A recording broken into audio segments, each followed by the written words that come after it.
Immanuels Kants reiz ir sacījis: divas lietas man pārsteidz ar vieno jaunu – kategoriskais imperatīvisms un zvaigžņotās debesis virs manis.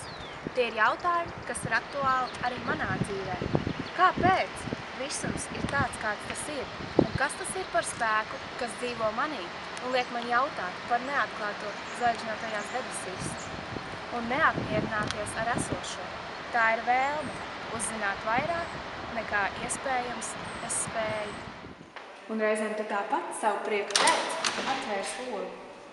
Un tavi draugi ļoti brīnīsies, redzot tevi veramies debesīs un smejamies.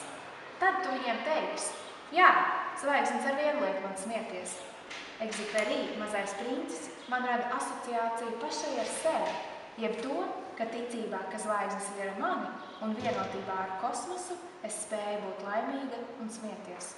Frids Bārds ir sacījis: 3 lietas man moka no mazoņas, kas biju, kas būšu un esmu, kas esmu. Esamība tikai uz zemes liedz atrast atbildes uz šiem 3 jautājumiem.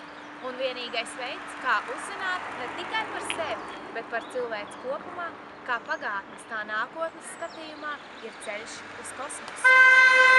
Ceļš uz kosmosu ir visa izzināšanas ceļš, un tikai saskaroties tiešamībā ar tā spēku, cilvēks spēj pilnvērtīgāk dzīvot uz planētas Zeme. Aiz zvaigznēm, jeb zvaigžņoto debesu neredzamajā pusē, ir spēks, kas materializē domas uz Zemes. Un ja manas domas spēj aizlidot aiz zvaigznēm, varbūt arī pati es to spēju. Man vienmēr ir gribējies aizlidot tik tālu, cik tālu spēj aizlidot manas domas. Man vienmēr ir gribējies uzzināt, ko vairāk nekā taustāms uz planētas Zemi. Es nevēlos, lai zvaigžņotā debesis manā dzīvē eksistē tikai kā Zemes sastāvdaļa. Es vēlos saskarties tiešamībā ar zvaigžņoto debesi. Manī mīt zinātkāri izzināt kosmosa bezgalībā esošo spēku, tās piedāvātās iespējas un zināšanas cilvēcei. Es vēlos to izzināt un vēlos to darīt zinām arī citiem. Ceļš, kas ved man tuvāk zvaigžņotajām debesīm, ir sācies. Ne tikai ar piedalīšanos konkursā Mums pieder debesis, bet ar vēlmi studēt Ventspils augstskolā, elektronikas inženieru fakultātē.